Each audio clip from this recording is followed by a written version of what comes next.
আসসালামু আলাইকুম। লাইভে জাস্ট আসলাম, তেমন ইম্পর্টেন্ট কোনো ইস্যু নেই।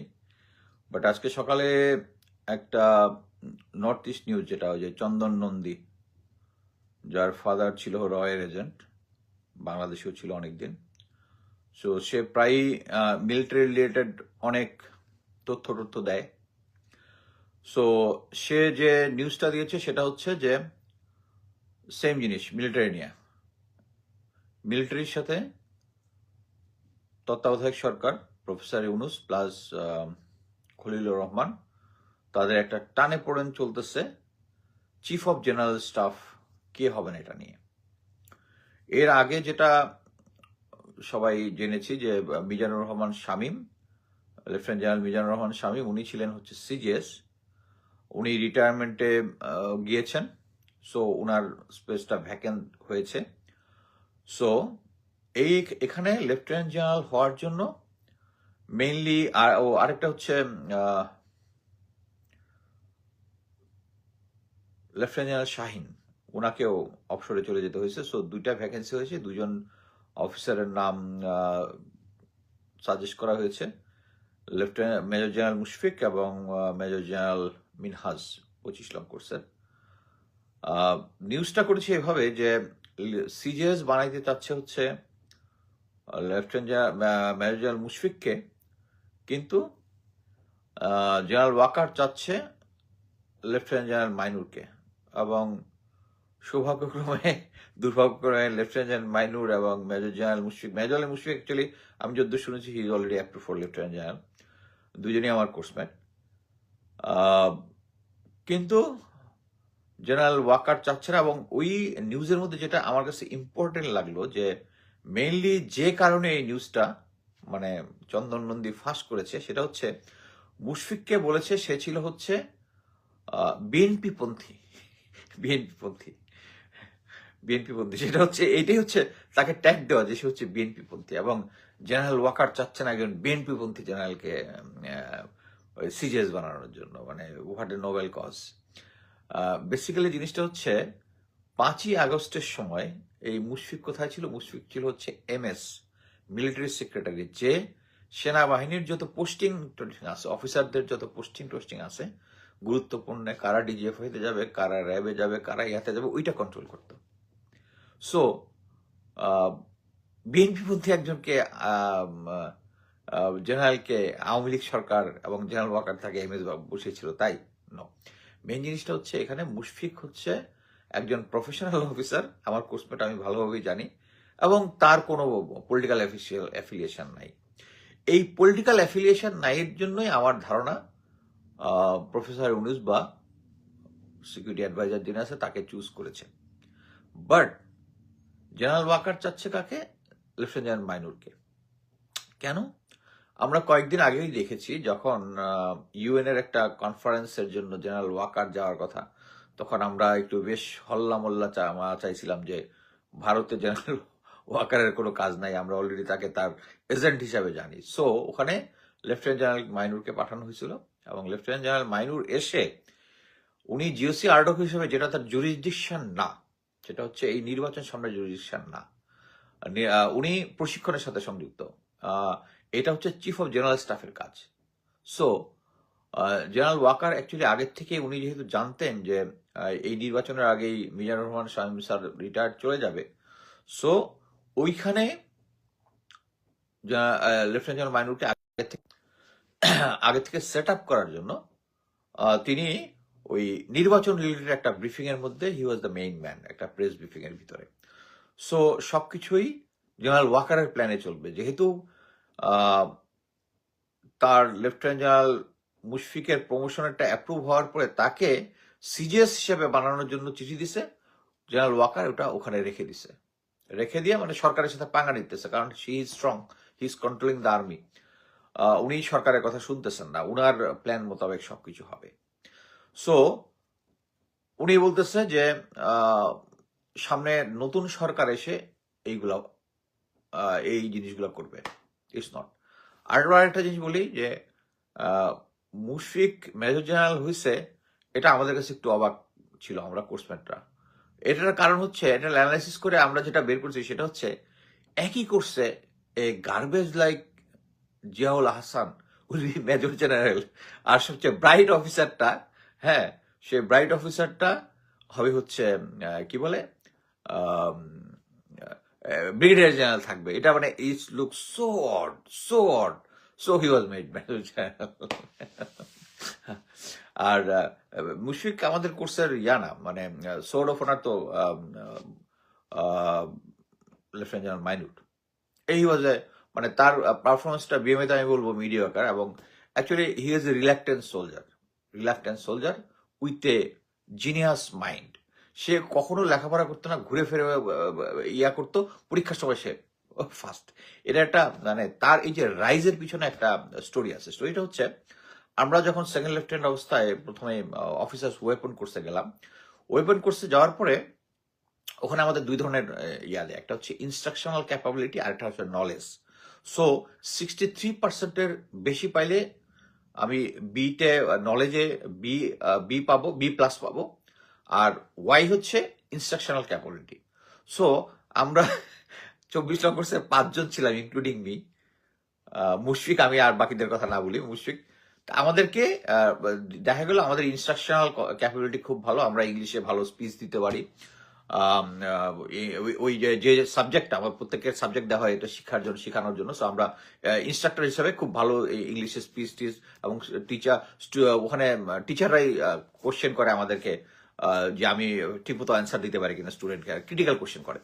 সো ওখানে আমরা ওয়াইড সাইডে কনফার্ম, বাট আমাদেরকে বলা হয়েছে যেহেতু আমাদের মার্ক 62 পয়েন্ট সামথিং, সামান্য কিছু হইলে B+ হতো, আমাদের বলছে B+, Y+ দেওয়া যাবে। আমরা ইউনিট আইসা বলছি স্যার BY+ পাইছি।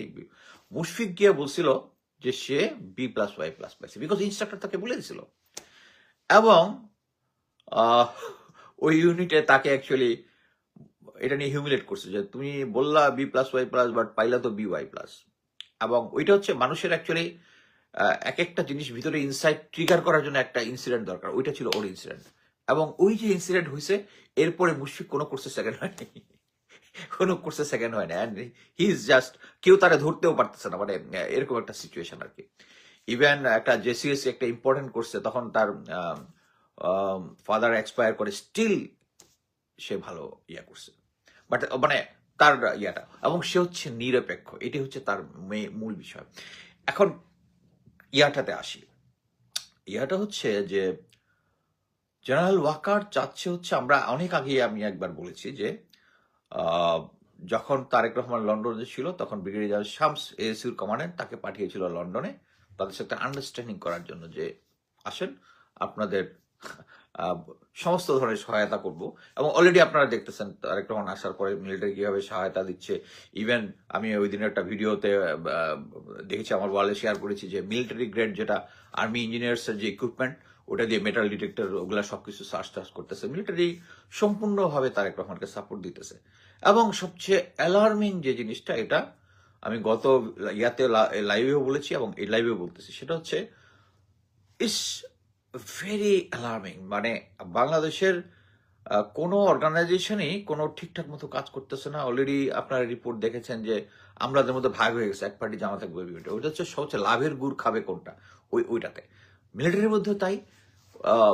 আলতাফ হোসেন চৌধুরী, যিনি এক্স সেনা এয়ারফোর্স চিফ ছিলেন, উনি ক্লিয়ারলি বলেছেন, এবং বিএনপির হোম মিনিস্টার ছিলেন, উনি ক্লিয়ারলি বলেছেন যে বিএনপি তারা যে নমিনেশন দিয়েছে, এটা ডিজিএফআই, এনএসআই, পুলিশ এবং তাদের নিজস্ব দুইটা। আপনি চিন্তা করছেন এটার ইম্পর্টেন্স কতটুকু, যে সরকারি বাহিনীগুলা, গোয়েন্দা সংস্থা, দে আর গিভিং রিপোর্ট টু, এটা আমি আগেও বলছি, কিন্তু আমি বললে তো সবাই প্রথমে রিয়াক্ট হচ্ছে, গুজব বাস চলে আসছে, গুজব বলে দিলাম। এখন আলতাফ হোসেন চৌধুরী এটা বলতেছে, বিএনপির লোক, উনি তো ফাউল কথা বলার লোক না। আমি না হয় বলতে পারেন যে আমি ফাউল গুজব ছড়াইছি। হ্যাঁ, এটাতে একটা ডেঞ্জারাস জিনিস দেখা যাচ্ছে। আমি কয়েকদিন আগে বলেছিলাম যে NSI DG major general Sarwar Farid, is a nice guy, কোনো সমস্যা নাই, আর্মিতে তার খুব ভালো রিপুটেশন আছে। বাট কথা হচ্ছে, আমাদের নাইস গাই, আওয়ামী লীগের সময় নাইস গাই, এর মধ্যে বহুত পার্থক্য আছে। সবাই নিজের ক্যারিয়ার এবং অন্য কিছু নিয়ে সবাই ইয়া করে। আমি এটা নিশ্চিত ফরিদে ওই জন্যই তারেক রহমানের সাথে দেখা করতে গেছে। আদারওয়াইজ তার সংস্থা একটা জরিপ হয়েছে। নর্মালি এই সমস্ত জরিপ সরকারের আদেশে করে। সরকার যদি আদেশ না দেয়, প্রফেসর ইউনূস নির্বাচনে ইলেকশনের বিএনপির প্রার্থী কারা কারা আছে, যাইতে পারে, কাদের কাদের কি সমস্যা, এরকম একটা জরিপ করার জন্য বলবে না। সো এই ইনস্ট্রাকশনটা বিএনপির যে মিলিটারি উইং আছে তাদের থেকে কেউ দিয়েছে এবং তারা এই জরিপটা করেছে। অথবা আমরা সবাই জানি গোয়েন্দা সংস্থাগুলোর অলরেডি ইন্ডিয়ান একটা অংশ অলরেডি ভারতের সাথে এবং আওয়ামী লীগের সাথে কানেক্টেড আছে, এবং এটাই চেঞ্জ করা যায় নাই বিকজ অফ জেনারেল ওয়াকার, তার স্টাবার্ননেসের জন্য, এবং প্রফেসর ইউনূসের সরকার একটা ভীতু সরকার এই জন্যে। প্রফেসর খলিল, যে ডক্টর খলিল রহমান যিনি এনএসএ আছেন, উনিও ম্যানেজ করতে পারতেছেন না, এই কারণে এই সমস্যাটা হচ্ছে। বাট আসি আমার মূল বক্তব্যে, যে আমি এটা কেন বলতেছি, বিকজ সামনে একটা নির্বাচন আছে। ও, এর সাথে একটা মজার কথা বলি। একটা ফটো কার্ড ফেক ইয়া হয়েছে, যে সেনাপ্রধান বলতেছে যে আপনারা যদি দুর্নীতি বা চাঁদাবাজ বা ব্লা ব্লা ব্লা এদেরকে ভোট দিয়ে নির্বাচন করে আবার আমাদের কাছে ইয়া চান, এটা ফেক কার্ড। বাট এটা নিয়ে লোকজন ধোঁয়ায় হাততালি দিচ্ছে, সেনাপ্রধান ঠিক কাজটা করছে, এরকম একটা বলছে চাঁদাবাজ। আর আমি খুব অবাক হয়ে যাই, চাঁদাবাজ রিলেটেড কোনো কথা কেউ কিছু বললেই একটা রাজনৈতিক দল লাভ দিয়ে ওঠে, মনে হচ্ছে এটা তাদের কপিরাইট। চাঁদাবাজকে ভোট দিবেন না, এই সাথে সাথে এখানে বট কমেন্ট শুরু হয়ে যাবে। আরে ভাই, আপনার তো এটা সাপোর্ট করার কথা, আপনার তো রাজনৈতিক, আপনার দল কি চাঁদাবাজি করে নাকি? আপনি তো এটা সাপোর্ট করার কথা, বাট আপনারা খেপে যাচ্ছেন কি জন্য?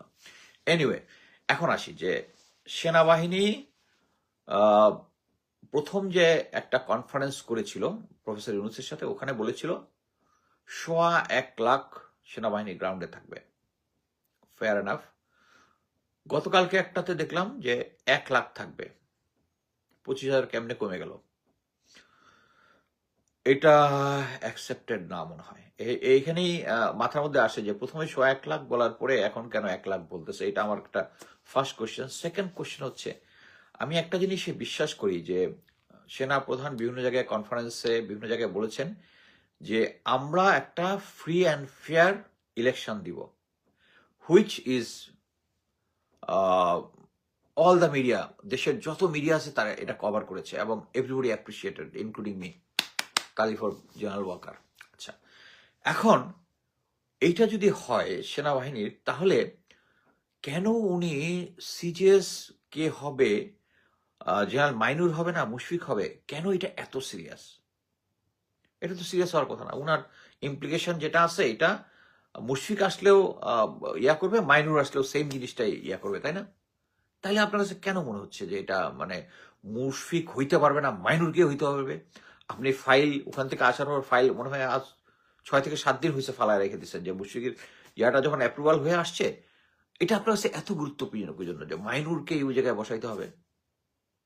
এর কারণ হচ্ছে আপনার মাথার মধ্যে বদ বুদ্ধি আছে, আপনি কিছু একটা করতে চাচ্ছেন, এই কারণে। বাট আমি একটা জিনিস গ্যারান্টি দিয়ে বলতে পারি, সেনাপ্রধান গ্রাউন্ডে সবার সামনে বলছে যে একটা ফেয়ার ইলেকশন হবে। এখন সিজি হিসেবে যেই থাক, সিজিএস হচ্ছে এমন একটা অ্যাপয়েন্টমেন্ট যে তার সেনাপ্রধানের যে ইনস্ট্রাকশনগুলো, এগুলা কমান্ডগুলা পাস করে বিভিন্ন ফরমেশনে, যে তারা কিভাবে কাজ করবে। সো এখানে সিজিএস এত ইম্পর্টেন্ট হওয়ার কথা না, যদি না জেনারেল ওয়াকারের কোনো বদমতলব থাকে।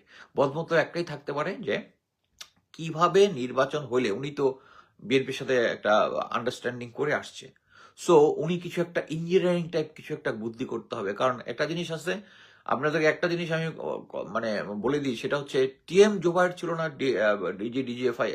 ডিজিএনএসআই, টিএম জোবায়ের, উনি ডিজিএফ এর একটা আলাদা সেল খুলেছিলেন। সেলটা কি? ইলেকশন, আমি জানি না সে নামটা কি দিয়েছিল এই মুহূর্তে আমার খেয়াল নাই, বাট তাদের কাজ ছিল হচ্ছে ইলেকশন ইঞ্জিনিয়ারিং, মানে হচ্ছে নেক্সট ইলেকশনটা কিভাবে ম্যানিপুলেট করে আওয়ামী লীগকে আনা যাবে এইটার, এবং এইটার রেজাল্ট আপনারা দেখছেন। একটা হচ্ছে ডামি ইলেকশন, একটা হচ্ছে কেউ জয়েনই করেন ইলেকশন, ডামি ইলেকশন, রাতের ইলেকশন, কত ধরনের আছে, এগুলো কিন্তু ওই অ্যানালাইসিসের ফল। সো আমি বিশ্বাস করি এই অ্যানালাইসিসটা কন্টিনিউইং কারা করতেছে আমি জানি না, এবং এটার ইমপ্লিমেন্টেশনের জন্য হয়তোবা সিজিএস কে জেনারেল মাইনুরকে আনতে যাচ্ছেন, because general Mainur is personally loyal to general Waker. Personally loyal to general Waker. এখন এই সিচুয়েশনে আমি মনে করি যে খুব একটা লাভ হবে না, খুব একটা লাভ হবে না এই কারণে যে যারা গ্রাউন্ডে অফিসাররা থাকবে, মেজর টু লেফটেন্যান্ট কর্নেল এবং ক্যাপ্টেন, সৈনিক, সার্জেন্ট, ওয়ারেন্ট অফিসার, এরা সবাই ইন জেনারেল 100% লোক একসাথে আওয়ামী লীগ বা জেনারেল ওয়াকারের মানে অবৈধ ইচ্ছাকে বাস্তবায়ন করবে না। তারা একটা জিনিসই দেখবে, সেটা হচ্ছে জেনারেল ওয়াকার পাবলিকলি বলছে ফেয়ার ইলেকশন হবে, সো গ্রাউন্ডে তারা ফেয়ার ইলেকশন করাবে। সো ইঞ্জিনিয়ারিং টাইপ কোনো কিছু যদি হয় নর্মালি, আর আরেকটা জিনিস বলবো যে হচ্ছে গ্রাউন্ডে যে অফিসাররা থাকবে তারা কিন্তু ভালো মতোই গ্রাউন্ডের ইনফরমেশন পাবে। বড় জোর যেটা হইতে পারে সেটা হচ্ছে এমন করবে যে ঠিক আছে ওইদিকে গন্ডগোল হচ্ছে, অফিসারকে ওইভাবে এঙ্গেজ করে রাখবে। বাট আমি মনে করি যে অফিসাররা এতদিন ধরে গ্রাউন্ডে আছে, যারা গ্রাউন্ডে থাকবে তারা হয় কি গ্রাউন্ডের ইনফরমেশন অলরেডি তাদের কাছে থাকে। যেমন মনে করেন আমি 2008 ইলেকশনে যখন ছিলাম তখন আমি 28 বিরের সিও ছিলাম। সো আমার এলাকা ছিল দিরাই সাল্লা। সো ওখানে যে আমরা সাথে সাথেই বিভিন্ন জায়গায় ডেকি টেকি করে যতগুলো কেন্দ্র আছে আছে যে সমস্ত জায়গায় যে সমস্ত অফিসার সৈনিকদেরকে দিব তাদেরকে ডিটেলস, স্থানীয় লোকজনের সাথে কথাবার্তা বলা, স্থানীয় অ্যাডমিনিস্ট্রেশন, এই লিয়াজগুলো সবকিছু করে ফেলে। তারপরেও মনে করেন কিছু কিছু ক্রিটিক্যাল জিনিস আছে। আমি আমার এখন একটা এক্সপিরিয়েন্স বলি, জানি না এর আগের এক্সপিরিয়েন্স এটা বলেছি কিনা। আমি যখন দিরাই সাল্লাতে গেলাম, যখন আমি ইয়াটা দেখতেছি তখন কয়েকবারই ওইটা ছিল সুরঞ্জিত সেনগুপ্তর এলাকা। সো ওখানে কিন্তু তারা আমাকে একজনকে লোককে আমার কাছে পাঠাইছিল, আমি কিন্তু তার সাথে কথা বলিনি। আমি বলছি ঠিক আছে বিএনপির লোকজনের সাথে নিয়ে আসেন। এবং পরবর্তীতে বিভিন্ন সময় আমাকে লোকজন ফোন দিয়েছে। আমি দুই পার্টির সাথে কানেক্টেড ছিলাম, কানেক্টেড রেখেছি এই জন্যই কারণ এক পার্টি কমপ্লেন দিলে এটাও আমি দেখবো, ওই পার্টি দিলে আমরা দেখবো, যতগুলো পার্টি আছে। সো যারা গ্রাউন্ডে আছে এটা হচ্ছে তাদের ম্যাজিস্ট্রেসি পাওয়ার আছে। সো এখানে সিনিয়র যদি কোনো ইনস্ট্রাকশন দেয় এটা তাদের মানা বাধ্যবাধকতা নাই। এবং আমি মনে করি যে বর্তমানে যে সিচুয়েশনটা আছে এবং সেনাবাহিনীর যে দুর্নামটা হয়েছে, যেটা এই জেনারেল কি বলে জেনারেল আজিজের আমলে যেটা হয়েছে, উনি মাত্র 30,000 সোলজার ডিপ্লয় করেছিলেন, সোলজার এবং 30,000 সোলজার এবং বেছে বেছে অফিসারদেরকে যারা তার কাজ তারা তার কাজকেই সমর্থন দিবে। সো আমরা তখন দেখেছিলাম যে একটা পিকআপের দিকে যারা ভোট দিতে পারতেছে না তারা দৌড়ে যাচ্ছে আর সেনাবাহিনী পালিয়ে গেছে। এই যে বদনামটা, এটা আমাদেরকে রক্ষা করার একমাত্র পথ হচ্ছে একটা সফলভাবে একটা ইলেকশন কন্ট্রোল পরিচালনা করা। এবং এটা একমাত্র সেনাবাহিনীই পারবে, সেনাবাহিনী গ্রাউন্ডে পারবে। এবং সেনাবাহিনীর কাছে এখন একটা বিশাল দায়িত্ব। সেনাবাহিনীর যে জুনিয়র অফিসাররা যারা আছে, যারা সৈনিক আছে, এবং আমি একটা জিনিস বলি যে যারা সেনাবাহিনীর মধ্যে কুমিল্লা সেনানিবাসে 5ই আগস্ট বা 4ই আগস্ট যারা জনগণের সাথে দাঁড়িয়েছিল, তারাই সহি। তারা কি এখন আর্মির ভিতরে যারা আছেন তারা কি কমফোর্টেবল আছেন? তারা কমফোর্টেবল নাই। যারা চিটাগাঙে, যারা নিউ মার্কেটের সামনে যারা জনগণের সাথে দাঁড়িয়েছিলেন তারা কি এখন কমফোর্টেবল আছেন? না, কারণ আর্মির কমান্ড সেই আওয়ামীটাই রয়ে গেছে। সো এরকম একটা সিচুয়েশনে আপনাদেরকে বুঝতে হবে যে আপনি, এটা হচ্ছে বাংলাদেশের জন্য লাস্ট চান্স।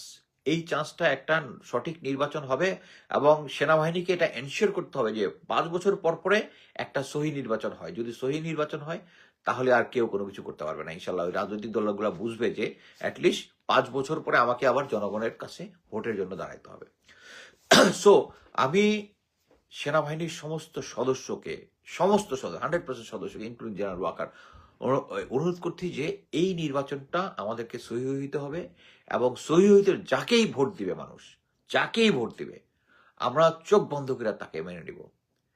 সেনাবাহিনীর মধ্যে অফিসার সৈনিক যারা, তাদের কাছে আমি এখন একটা বলবো যে একটা সেনাবাহিনীতে এমন একটা বয়ান আপনাদেরকে খাওয়াইতে পারে যেটা আওয়ামী বয়ান খাওয়াইতে সবসময়, সেটা হচ্ছে কি যে যদি জামাত যদি ক্ষমতায় আসে তাহলে দেশ জঙ্গি হয়ে যাবে, আর দেশ যদি জঙ্গি হয়ে যায় ফরেন এইড আসবে না, এই অমুক আসবে না, তমুক আসবে না। এটা হচ্ছে জুজুর ভয়, এটা হচ্ছে জুজুর ভয়। অলরেডি আমি এর আগের ভিডিওতে এক্সপ্লেন করেছি যে আমেরিকা অ্যাকচুয়ালি সাপোর্ট দিচ্ছে বিকজ অফ ইন্ডিয়া। তারা ইন্ডিয়ার এগেনস্টে, আমাদের ইন্ডিয়ার সাথে সাইড হওয়ার কোনো দরকার নাই। সো এখানে আপনাদেরকে যদি কেউ খাওয়ায় যে এরা অতিরিক্ত জঙ্গি হয়ে গেছে, যদি জামাত আসে, ইভেন আমি ওইটারও শঙ্কা করি যে যদি ভোটে বিএনপি না আইসা যদি জামাত আসে, তাহলে army may take action against দিয়া যে ক্ষমতা হ্যান্ড ওভার করবে না, এরকম একটা সিচুয়েশন তৈরি করতে পারে। ওইটার জন্য আমাদেরকে প্রস্তুত থাকতে হবে, ওইটার জন্য আমাদেরকে প্রস্তুত। বাট এইটুকু আমি বলতে পারি, জেনারেল ওয়াকার সেন্ট্রালি যে ডিসিশনই নিয়ে, যদি সরকারের এবং দেশের এগেনস্টে কোনো ডিসিশন হয়, তাহলে আমাদের সৈনিক অফিসাররা এটা জিনিসটা মানবে না। সো আপনাদেরকে যদি যারা সার্ভিং আছে তাদেরকে যদি এই ধরনের কোনো কিছু খাওয়ায়, আপনাদের অ্যান্সার হবে হ্যাঁ, আপনাদেরকে স্ট্রেট এটা কথাটা বলতে হবে। সেনাবাহিনীতে সম্ভব, সেনাবাহিনীতে নিয়ম আছে যে আপনি যদি মনে করেন যে যে সিনিয়র যে আদেশটা দিচ্ছে এটা যদি আনলফুল হয়, আপনি কিন্তু এটা প্রতিবাদ করতে পারেন যে এটা আনলফুল কমান্ড, আপনি এটা নিবেন না। যদি তারা বলে যে যদি জামাত আসে তাহলে দেশটা জঙ্গি হয়ে যাবে, ইয়া হয়ে যাবে, নো, দেশের কনস্টিটিউশন অনুযায়ী এটা হচ্ছে গণতন্ত্র। গণতন্ত্রে যারাই ভোট, যাকেই ভোট দিয়ে জনগণ নির্বাচিত করে, আমি আপনি এটার জন্য না, আমি আপনার জন্য না। যা একটা আওয়ামী লীগের একটা বিখ্যাত বয়ান ছিল যে বাংলাদেশের জনগণ এখনো গণতন্ত্রের জন্য প্রস্তুত না, এই জন্য সঠিক গণতন্ত্র দেওয়া উচিত না, এই জন্য কন্ট্রোল গণতন্ত্র দিতে হবে। সো জেনারেল ওয়াকার, আপনি কন্ট্রোল গণতন্ত্র দিতে পারবেন না। এই কারণেই যে আপনার যে ইয়াটা আছে, ইনস্ট্রাকশনটা আছে, এটা যদি মেজর জেনারেল মুশফিক থাকে, এটাতে আপনার কোনোই সমস্যা হওয়ার কথা না, unless you have some bad intention. এবং আমি মনে করি আপনার ব্যাড ইন্টেনশন আছে, যেহেতু আপনি অলরেডি বিএনপির সাথে একটা আন্ডারস্ট্যান্ডিং আসছেন। আমি মনে করি যে জনগণের ভোটাধিকারটা হচ্ছে এখন নাম্বার ওয়ান প্রায়োরিটি এই মুহূর্তে। এবং আমি, অনেকে আবার একটা থিওরি দেন যে এই কি বলে, আমি নিজেও বলছি যে বিএনপি, সরি, আওয়ামী লীগ চেষ্টা করবে এই নির্বাচনটাকে ক্রাইসিস করতে। হ্যাঁ, তারা ক্রাইসিস করতে চেষ্টা করবে, এটার মধ্যে একটা সহিংসতা আনানোর চেষ্টা করবে, মৃত্যুর ঘটনা ঘটতে পারে। রাজনৈতিক দল অলরেডি আপনার একটা অ্যানালিসিস দেখেছেন যে 5 আগস্ট পর থেকে কতগুলা সহিংসতা, টিআইবি এর একটা রিপোর্ট, এটা আমার ওয়ালের মধ্যে আছে। সো আপনাদেরকে জিনিসটা বুঝতে হবে যে ইচ্ছা করলেই এই জনগণ যাকে ভোট দিবে, বাংলাদেশের গণতন্ত্রের জন্য এখন প্রস্তুত না, এই আওয়ামী বয়ান যেন আপনাদেরকে না খাওয়াইতে পারে। সেনাবাহিনীকে এনশিওর করতে হবে যে 5 বছর পরে একটা নির্বাচন হয় এবং এই নির্বাচনটা হইতে হবে, এবং নির্বাচন পরবর্তীতেও আপনাদেরকে অ্যালার্ট থাকতে হবে, যাতে এই নির্বাচনের যে দলই জয় পায়, একদম চোখ বন্ধ করে যে দল জয় পায়, এবং একটা ক্লিয়ারলি বোঝা যাবে যে নির্বাচনের মধ্যে কোনো সহিংসতা হয়ে গেছে না, কারো ভোট জালিয়াতি করতে চেষ্টা করতেছে কিনা, ভোট কেন্দ্র দখল করতে পারছে না। এবং আমি সেনাবাহিনীকে বলবো, আইন শৃঙ্খলা বাহিনীকে বলবো, আপনাদেরকে এ ব্যাপারে কঠোর হইতে হবে। কারা ভোট রিগিং করে এই ভোটটাকে ভন্ডুল করতে চায়? ভারত। সো ভারতের দোষর যারা আছে তারা যদি করে, দেওয়ার ভারতের দোষর। ইভেন মানে শুট টু কিল একটা খুব হার্শ হয়ে যায়, বাট আমি সেনাপ্রধান হইলে আমি বলতাম শুট টু কিল। যেগুলা ভারতের দালাল আছে, ওগুলা যদি আমাদের বাংলাদেশের ভোটকে বানচাল করতে চায়, বাংলাদেশ কনস্টিটিউশন করে দেয়, শুট টু কিল। এনিওয়ে, সরকার যে জিনিসটা করবেন এটা আরো হিউম্যান ভাবে জিনিসটা দেখবেন, তাতে কোনো সমস্যা নাই। হিউম্যান ভাবে দেখবেন, এটিও এনশিওর করতে হবে যে আমরা যেন কোনো প্রতিবেশীর ফাঁদে না পড়ি। সো আমি এটাই বলবো যে জেনারেল ওয়াকার যতই সিজিএস এর পোস্টিংটা নিয়ে কেরিকেচার করুক, উনি তো অলরেডি আনঅফিসিয়ালি লেফটেন্যান্ট জেনারেল মাইনুরকে দায়িত্ব দিয়ে দিয়েছেন, এটা উনি আগে ব্রিফিংটা দিয়েছেন। কিন্তু অনগ্রাউন্ডে যারা সোলজার কাজ করবে, যারা অফিসার কাজ করবে, তারা সহি কাজ করবে বলে আমি বিশ্বাস করি। এবং এই ফিডব্যাকটা শুধু আমার না, সার্ভিং অফিসারদের থেকে, রিটায়ার্ড অফিসার থেকে, সবাই। সো ইনশাল্লাহ আমরা 12 তারিখে একটি সহি নির্বাচন দেখব, এবং যারাই ক্ষমতায় আসবে তাদেরকে সেলুট। আল্লাহ হাফেজ। ইনকালাব জিন্দাবাদ।